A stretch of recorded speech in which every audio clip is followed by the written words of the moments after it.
प्रिय विद्यार्थियों, आज हम पुनः अंतर्राष्ट्रीय संबंध और भारतीय विदेश नीति BA पार्ट 3 का द्वितीय प्रश्न पत्र के प्रथम अध्याय के बारे में आगे अध्ययन करेंगे। द्वितीय विश्व युद्ध के पश्चात हुए अंतर्राष्ट्रीय विकास के क्रम में हमने अभी तक निम्न बिंदुओं के बारे में चर्चा की है, जैसे संयुक्त राष्ट्र संघ का गठन व उसका बढ़ता हुआ महत्व, अमेरिका व सोवियत संघ का अंतर्राष्ट्रीय राजनीति में महाशक्ति के रूप में उदय के साथ यूरोपीय प्रभुत्व का अंत। साथ ही हमने पढ़ा कि एशिया व अफ्रीका के देशों में किस प्रकार राष्ट्रीय जागरण हुआ। अमेरिका द्वारा हिरोशिमा और नागासाकी पर अणु बम के प्रयोग के साथ ही दुनिया में परमाणु युग का सूत्रपात हुआ। हमने यह भी देखा कि नवोदित राष्ट्रों में साम्यवादी विचारधारा का तीव्र गति से प्रसार हुआ और इसके साथ ही हमने नॉर्थ अटलांटिक ट्रीटी ऑर्गेनाइजेशन अर्थात नाटो, वार्सा, सीटो अर्थात South East Asian Treaty Organization, CENTO अर्थात सेंट्रल ट्रीटी ऑर्गेनाइजेशन इत्यादि अनेक सैनिक संधियों के गठन के बारे में अध्ययन किया है। हमने यह भी देखा था कि किस प्रकार शीत युद्ध का प्रारंभ हुआ और विश्व का द्विध्रुवीकरण हुआ। सोवियत संघ और अमेरिका इन दो महाशक्तियों के मध्य किस प्रकार शक्तियों का अंतर्राष्ट्रीय राजनीति का बंटवारा हुआ। हमने यह भी देखा कि द्वितीय विश्व युद्ध के बाद साम्राज्यवाद और उपनिवेशवाद के पतन किस प्रकार हुए और प्रजातांत्रिक मूल्यों पर आधारित नवीन राष्ट्रों का उदय कैसे हुआ। गुटनिरपेक्षता की नीति का उदय के बारे में भी हमने चर्चा की। आज हम इसके आगे अंतर्राष्ट्रीय राजनीति में क्या नवीन प्रवृत्तियां विकसित हुई के बारे में जानने का प्रयास करेंगे, जिससे कि राजनीतिक संबंधों के अध्ययन करने में हमें आसानी हो। इस क्रम में वैज्ञानिक और तकनीकी प्रगति के युग का सूत्रपात हुआ। हम सभी जानते हैं कि द्वितीय विश्व युद्ध के बाद किस प्रकार साइंस एंड टेक्नोलॉजी का एडवांसमेंट हुआ और जो किस प्रकार जिसने मानव जाति के उत्थान के लिए भी कार्य किया और दूसरी तरफ उसके पतन के लिए भी कार्य किया। जैसा कि हम सभी जानते हैं कि आज का युग वैज्ञानिक और तकनीकी प्रगति का युग कहलाता है। इसके कारण पूरा विश्व एक यूनिट, एक इकाई, एक परिवार बन गया है और इसी से अंतर्राष्ट्रीयता को प्रोत्साहन भी मिला है। वहीं वैज्ञानिक तकनीकी और विकास के कारण ही विश्व राजनीति में महाद्वीपीय राज्य की संकल्पना का भी विकास हुआ। सोवियत संघ, चीन, भारत व संयुक्त राज्य अमेरिका महाद्वीपीय राज्य कहलाते हैं। इसी प्रकार पश्चिमी यूरोप भी महाद्वीपीय स्तर पर एक यूरोपीय राज्य की कल्पना को साकार करने का प्रयत्न में लगा हुआ है। आप सभी जानते हो कि अंतर्राष्ट्रीय राजनीति के विकास के क्रम में अगला बिंदु जिसका अध्ययन हमें करना है वह है यूरोप का पुनर्निर्माण एवं पुनर्गठन।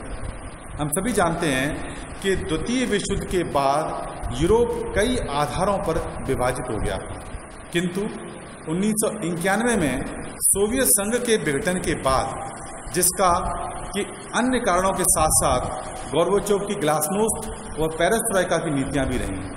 अब पूर्वी यूरोप और पश्चिमी यूरोप, जिसे हम साम्यवादी और पूंजीवादी यूरोप अर्थात नाटो या वार्सा का यूरोप भी कहा जाता रहा है, का अंतर समाप्त होने लगा है, क्योंकि 1991 में सोवियत संघ का पराभव हो गया और उसके साथ ही पूरा साम्यवादी जो गुट है उसका विघटन हो चुका था। यूरोपीय संघ के निर्माण की दिशा में यूरोप की मुद्रा अर्थात यूरो डॉलर का भी एक महत्वपूर्ण कदम माना जाता है। ऐसी आशा की जाती है कि आने वाले समय में संगठित यूरोप अमेरिका के लिए सबसे बड़ी चुनौती बन जाएगा। अतः यूरोप का पुनः एकीकरण हो रहा है। हालांकि ब्रिटेन ने यूरोपीय संघ से अलग होने का निर्णय 2016 में किया, रेफरेंडम हुआ और अभी 2020 जनवरी में उसका रेफरेंडम के आधार पर वो ब्रेक्जिट के द्वारा यूरोपीय संघ से अलग हो गया। इस गतिविधि ने यूरोपीय एकीकरण को ठेस तो पहुंचाई है तथा आज भी यूरोपीय संघ अंतर्राष्ट्रीय राजनीति में एक महत्वपूर्ण भूमिका का निर्वहन कर रहा है।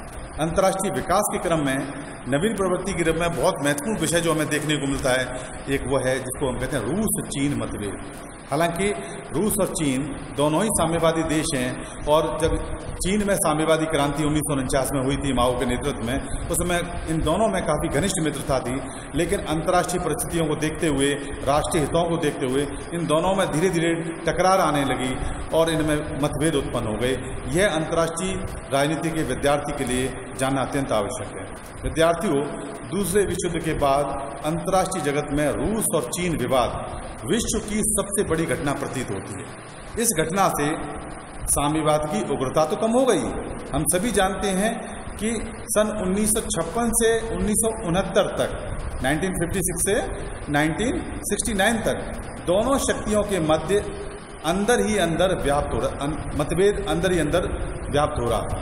और 1969 मतलब 1969 में दोनों देश खुले रूप से एक दूसरे की आलोचना करने में लग गए थे। रूस और चीन मतभेदों के कारण रूस में तत्कालीन राष्ट्रपति ख्रुश्चेव द्वारा समझौतावादी उदार रुख अपनाना और साम्यवादी जगत के नेतृत्व की प्रतिस्पर्धा और दोनों के मध्य सीमा विवाद प्रमुख देखे जा सकते हैं। रूस और चीन के मध्य विवाद से विश्व राजनीति पर गंभीर प्रभाव पड़े, जिन पर प्रकाश में डालना उचित समझता हूं और उपयुक्त होगा कि उनके बारे में हम जानें। पहला यह है कि इससे साम्यवादी जगत की एकजुटता को आघात पहुंचा। जो द्वितीय विश्व युद्ध के बाद साम्यवादी जगत में एकता देखने को मिली, जिस प्रकार पूर्वी यूरोप के तमाम देश, जिसमें Yugoslavia, Bulgaria, Hungary, Czechoslovakia, Poland, ये सारे देश जो एक प्रकार साम्यवादी विचारधारा को लेकर चल रहे थे, और चीन, क्यूबा, हमने देखा कि इस घटना से साम्यवादी जगत की एकजुटता को बहुत आघात पहुंचा था।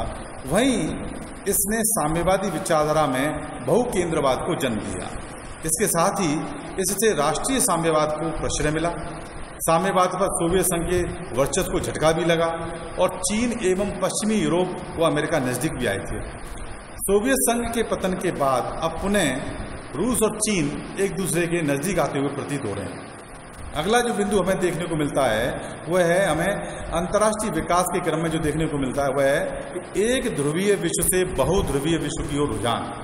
विद्यार्थियों, द्वितीय विश्व युद्ध के बाद से 1991 तक पूरी अंतर्राष्ट्रीय राजनीति दो ध्रुवों में बटी रही, जिसकी चर्चा पूर्व के व्याख्यान में की गई है। और जैसे ही 1991 के बाद विश्व में एक ध्रुवीय अमेरिका का वर्चस्व स्थापित हो गया, क्योंकि इसी वर्ष सोवियत संघ का विघटन हुआ था और उसके साथ ही साम्यवादी दुनिया का भी विघटन हो गया था। लेकिन इसकी प्रतिक्रिया में अन्य ध्रुवों के विकास की प्रक्रिया जारी है। जैसे जापान आर्थिक क्षेत्र में अमेरिका का प्रबल प्रतिद्वंदी के रूप में देखा जा रहा है। वहीं चाइना और रूस का सामरिक समझौता उसके सामरिक प्रतिनिधि के रूप में उभर रहे हैं। यूरोपीय राष्ट्र भी यूरोपीय समुदाय का निर्माण कर इस प्रक्रिया को जारी किए हुए हैं। दक्षिण एशिया में भारत भी इस ओर अग्रसर है, ये किसी से छुपा नहीं है। अगला विषय जिसका अध्ययन अंतर्राष्ट्रीय विकास में नवीन प्रवृत्ति के रूप में देखा गया है वह है तीसरे विश्व का बढ़ता हुआ महत्व, थर्ड वर्ल्ड। या तृतीय विश्व का मतलब है कि द्वितीय विश्व के बाद जो देश, वो देश जो दक्षिणी गोलार्ध में पाए जाते हैं, अर्थात वो देश जो एशिया, अफ्रीका और लैटिन अमेरिका महाद्वीप में पिछड़े हुए थे, जिनकी अर्थव्यवस्था बहुत पिछड़ी हुई थी, जो विकास के दौर में थी, ऐसे देशों को हम आर्थिक दृष्टिकोण से तृतीय विश्व की देश माने जाते हैं। तो इनका द्वितीय विश्व के बाद जैसे ये देश आज़ाद होते गए, उपनिवेशवाद और साम्राज्यवाद से अपनी मुक्ति प्राप्त करते गए और ये यूएनओ के सदस्य भी बनते गए, तो इनका एक अंतर्राष्ट्रीय महत्व हमें देखने को आज मिलता है। यद्यपि आज तीसरे विश्व के राष्ट्र हालांकि अर्धविकसित हैं या छोटे हैं, फिर भी वे अपनी संख्यात्मक शक्ति के बल पर यूएनओ में निर्णय को प्रभावित करने की स्थिति में आ गए हैं। और दूसरा बिंदु जो काफ़ी महत्वपूर्ण है, जो कि द्वितीय विश्व युद्ध के बाद हमें अंतर्राष्ट्रीय राजनीति को प्रभावित करने के रूप में देखने को मिलता है, वह है नव उपनिवेशवाद, न्यू कॉलोनिज्म तथा उत्तर दक्षिण संवाद, नॉर्थ साउथ डायलॉग एवं दक्षिण दक्षिण संवाद, अर्थात साउथ साउथ डायलॉग। ये तीन जो प्रवृत्तियां हमें देखने को मिलती हैं काफ़ी महत्वपूर्ण हैं। विद्यार्थियों, वर्तमान में अंतर्राष्ट्रीय राजनीति में विकसित और समृद्ध राष्ट्र ऐसी आर्थिक नीतियों का अनुसरण करने लगे हैं ताकि इन नीतियों के सहारे वो तृतीय विश्व के देशों की आंतरिक गतिविधियों में, यानी विकासशील देशों, जिनको हम विकासशील देश कहते हैं, इनकी आंतरिक गतिविधियों में, जिसमें एशिया और अफ्रीका और लैटिन अमेरिका के देश माने जाते हैं, उनका अनवरत आर्थिक शोषण कर सकें। शोषण के इस नए स्वरूप को ही आज हम नव उपनिवेशवाद की संज्ञा देते हैं। मतलब न्यू कॉलोनिज्म का मतलब ये है, आपको ये पता होना चाहिए कि आज कोई भी देश किसी भी देश दूसरे देश के ऊपर उपनिवेशवाद और साम्राज्यवाद की स्थापना नहीं कर सकता, क्योंकि आप सभी जानते हो यूएनओ एक अंतर्राष्ट्रीय संगठन के रूप में स्थापित है और उसका उद्देश्य ही है कि दुनिया में प्रजातांत्रिक मूल्यों की स्थापना बनी रहे, दुनिया में आत्मनिर्णय के आधार पर देश अपनी शासन व्यवस्था का संचालन करते रहें और कोई दूसरा देश अन्य देश का शोषण नहीं कर पाए। तो उपनिवेशवाद और साम्राज्यवाद स्थापित होने का तो प्रश्न ही नहीं उठता। परंतु इन विकसित देशों ने एक नई विधा उत्पन्न कर ली, जिसको हम न्यू कॉलोनिज्म, नव उपनिवेशवाद कहते हैं। इस विचारधारा की आड़ में क्या करते हैं ये कि चूंकि ये पिछड़े हुए गरीब तृतीय विश्व के जो देश हैं, इनकी सबसे बड़ी समस्या, जैसे मैंने अभी पूर्व में बताई, वो है अपना आर्थिक विकास होना। क्योंकि ये सदियों तक जब गुलाम रहे थे, उपनिवेशवाद और साम्राज्यवाद के शिकार रहे, तो यहाँ किसी भी प्रकार की ना तो आर्थिक प्रगति थी, ना वैज्ञानिक प्रगति थी। अतः अपने रहन सहन के स्तर को उठाने के लिए, अपने यहाँ विकास करने के लिए इनको धन की आवश्यकता थी, इनको तकनीकी ज्ञान की आवश्यकता थी, और ये धन और तकनीकी ज्ञान इन विकसित देशों के पास ही था। अतः इन्होंने इन पिछड़े हुए देशों को आर्थिक मदद देने के नाम पर और बैकग्राउंड में, पर्दे के पीछे इनको प्रेशर बना दिया इनके ऊपर कि इनकी जो आंतरिक नीतियां हैं, चाहे आर्थिक नीतियां हों, चाहे इनकी वैदेशिक नीतियां हों, उनको ये प्रभावित करने लगे और एक कंडीशनल आर्थिक मदद देने लगे। इसी को हम नए रूप में कह सकते हैं नव उपनिवेशवाद। हम सभी जानते हैं कि द्वितीय विश्व युद्ध उपनिवेशवाद और साम्राज्यवाद को समाप्त करने के लिए लड़ा गया था, और द्वितीय विश्व युद्ध के बाद यूएनओ का गठन भी इस उद्देश्य के लिए किया गया था कि दुनिया में पुनः उपनिवेशवाद और साम्राज्यवाद अपने पैर नहीं पसारे और सभी राष्ट्र आत्मनिर्णय के आधार पर, प्रजातांत्रिक मूल्यों के आधार पर अपने देश का विकास करें, जैसा कि हमने अभी चर्चा की। परंतु नव उपनिवेशवाद अवधारणा हमें द्वितीय विश्व युद्ध के बाद के चरणों में देखने को मिलती है। आप सभी को विदित होगा कि पिछड़े हुए तृतीय विश्व के देशों की सबसे बड़ी समस्या उनका आर्थिक विकास और उनके इंफ्रास्ट्रक्चर को विकसित करने का रहा है, जिसके लिए आर्थिक मदद और सहयोग की अत्यंत आवश्यकता थी। तमाम विकसित राष्ट्र इन गरीब विकासशील देशों को आर्थिक मदद देने लगे और उसकी आड़ में इन देशों की समस्त नीतियों को प्रभावित करने लगे, और इसी को हम सीमित अर्थों में नव उपनिवेशवाद या न्यू कॉलोनिज्म के नाम से जानते हैं, जो आज एक बहुत बड़ी समस्या है और एक नई प्रवृत्ति के रूप में देखने को हमें मिल रही है। और आज विभिन्न अंतर्राष्ट्रीय मंचों से ये देश इस मांग को उठा रहे हैं कि नव उपनिवेशवाद की प्रवृत्ति को रोका जाए और इन राष्ट्रों के द्वारा, विकसित राष्ट्रों के द्वारा गरीब देशों की मदद करने के नाम पर इनका एक छुपा हुआ कंडीशनल शोषण ना किया जाए। वहीं हमें आज अंतर्राष्ट्रीय राजनीति में उत्तर बनाम दक्षिण का संघर्ष भी प्रारंभ हो गया है, जिसके आधार पर नॉर्थ साउथ डायलॉग की चर्चा चली, उत्तर दक्षिण संवाद।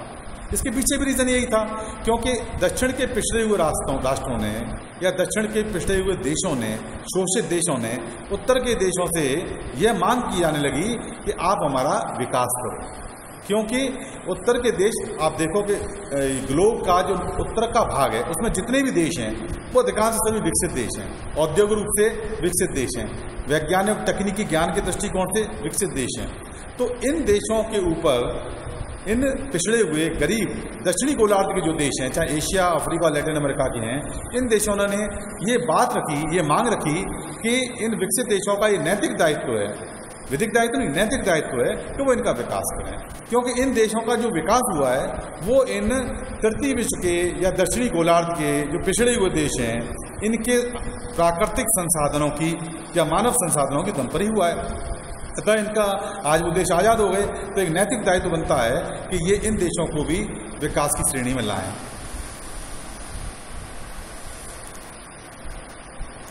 उत्तर से यहाँ अभिप्राय है ग्लोब के उत्तरी ध्रुव के निकट के सभी देश औद्योगिक धनी राष्ट्र हैं, और दक्षिण से अभिप्राय, जैसा मैंने अभी बताया, भूमध्य रेखा के दक्षिणी गोलार्ध के अफ्रीका, एशिया और लैटिन अमेरिका के पिछड़े हुए गरीब विकासशील देशों से। धनी राष्ट्र इन तीसरे विश्व के राष्ट्रों का निरंतर शोषण करते रहे। इसके विरोध में इन राष्ट्रों ने विभिन्न अंतर्राष्ट्रीय मंचों पर इकट्ठा होकर, चाहे वो गुटनिरपेक्ष आंदोलन का मंच हो, चाहे वो संयुक्त राष्ट्र संघ का मंच हो, चाहे ग्रुप ऑफ 77 का मंच हो, चाहे वो ऑर्गेनाइजेशन ऑफ अफ्रीकन यूनिटी का मंच हो, है ना, चाहे वो सार्क का मंच हो, चाहे वो आसियान का मंच हो, तमाम तरह के क्षेत्रीय और अंतर्राष्ट्रीय जो संगठन बने हुए हैं, उन सभी मंचों से इन्होंने अपने शोषण के विरुद्ध आवाज़ उठाई। इसे ही कहा गया था उत्तर दक्षिण या उत्तर बनाम दक्षिण संवाद के रूप में जाना था। इस संवाद के माध्यम से गरीब, पिछड़े हुए और शोषित देशों ने अपने आर्थिक विकास के लिए विकसित देशों के नैतिक दायित्व पर बल दिया, जैसी चर्चा मैंने अभी की। उनका मानना था कि विकसित देशों का विकास इन्हीं गरीब देशों के संसाधनों की कीमत पर हुआ है, अतः उनका ये नैतिक दायित्व है कि वो भी उनका विकास करें। इसके साथ ही विकासशील देशों के कुछ संपन्न राष्ट्रों ने भी इन अल्प विकसित राष्ट्रों को आर्थिक सहयोग देने की नीति अपनाई। अंतर्राष्ट्रीय राजनीति में इसे कहा गया दक्षिण दक्षिण संवाद।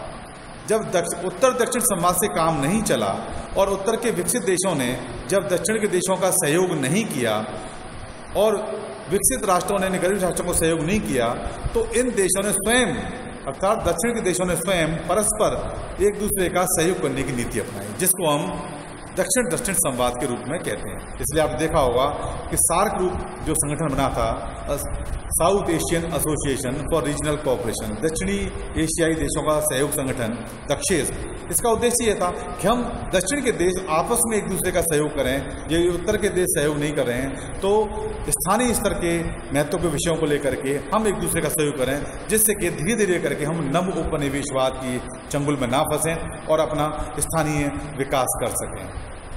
इस प्रकार हम देखते हैं कि द्वितीय विश्व युद्ध के बाद अनेक नवीन प्रवृत्तियां विकसित हुईं, जिन्होंने समय समय पर विश्व की राजनीति को प्रभावित किया और राष्ट्रों के संबंधों को स्थापित करने का आधार बने।